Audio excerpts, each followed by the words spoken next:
இதெல்லாம் என்ன உன்னை அட்ராக்ட் பண்றதுக்காக செய்யறேங்கிறியா? பின்ன இல்லையா? இதை பாரு, என்ன செஞ்சாலும் உன்ன மாதிரி பொண்ணுங்களுக்கெல்லாம் காதல்னா என்னன்னே தெரியாதுன்னு எனக்கு தெரியும். 4 பேர் அடிச்சாதான் லவ் கிடைக்கும்னா Mike Tyson, Bruce Lee, Jackie Chan இவங்களை தவிர வேற யாருக்கும் கல்யாணமே நடந்திருக்காது. இந்த வயசானவங்களுக்கு பூ தர்றது, கண்ணு தெரியாதவங்களுக்கு ரோட்டை கிராஸ் பண்ண ஹெல்ப் பண்றது, இதனால பொண்ணுங்க ஐ லவ் யூன்னு சொல்லுவாங்கன்னா சோஷியல் சர்வீஸ் பண்றவங்களுக்கும் பூ கடைக்காரனையும் தவிர வேற யாருக்கும் பொண்டாட்டியே இருக்க மாட்டாங்க. தயவு செஞ்சு ஆம்பளைங்களை பத்தின உன் எண்ணத்தை மாத்திக்க. ஒரு தடவை ஒருத்தர் நினைச்சிட்டா கடைசி வரைக்கும் அவனால தான் மனசை மாத்திக்க முடியாது.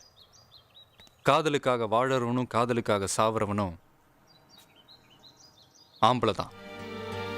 ஒரு ஷாஜஹான் தான் இறந்து போன தான் பொண்டாட்டி நினைவா தாஜ்மஹாலை கட்டினானே தவிர உலகத்துல எந்த பொண்ணாவது தான் புருஷனுக்காக ஒரு குடிசையாவது கட்டியிருக்கான்னு சொல்ல முடியுமா?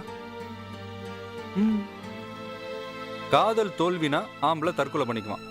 ஆனா நீங்க அப்படி ஒரு விஷயமே நடக்காத மாதிரி எல்லாத்தையும் மறந்துட்டு வேற எவனையா கல்யாணம் பண்ணி குழந்தைய பெற்று போனா போதுன்னு அதுக்கு காதலன் பேர் வைப்பீங்க. அதை தவிர வேற என்ன செய்வீங்க? உங்களுக்கெல்லாம் அம்மான்ற ஸ்தானம் மட்டும் இல்லைன்னா வேஸ்டியா? எது உண்மை எது பொய்ன்னு தெரிஞ்சுக்க முடியாம 50 காசுக்கு சுண்டல் வாங்கி கொடுத்து 5 ரூபாய்க்கு கோன் ஐஸ்கிரீம் வாங்கி கொடுத்து அம்மாவை ஆக்கிட்டு போற அயோக்கிய பசங்களை நம்புவீங்க. சின்சியரா லவ் பண்ணா அவ்வளோதான் அம்போன்னு விட்டு போயிடுவீங்க. கேட்டால் கல்யாணத்துக்கு முன்னாடி காதலிக்க மாட்டேன், கல்யாணத்துக்கு அப்புறம் தான் காதலிப்பேன்னு லவ்வுக்கு ஒரு புது விளக்கம் வேற சொல்கிறேன்.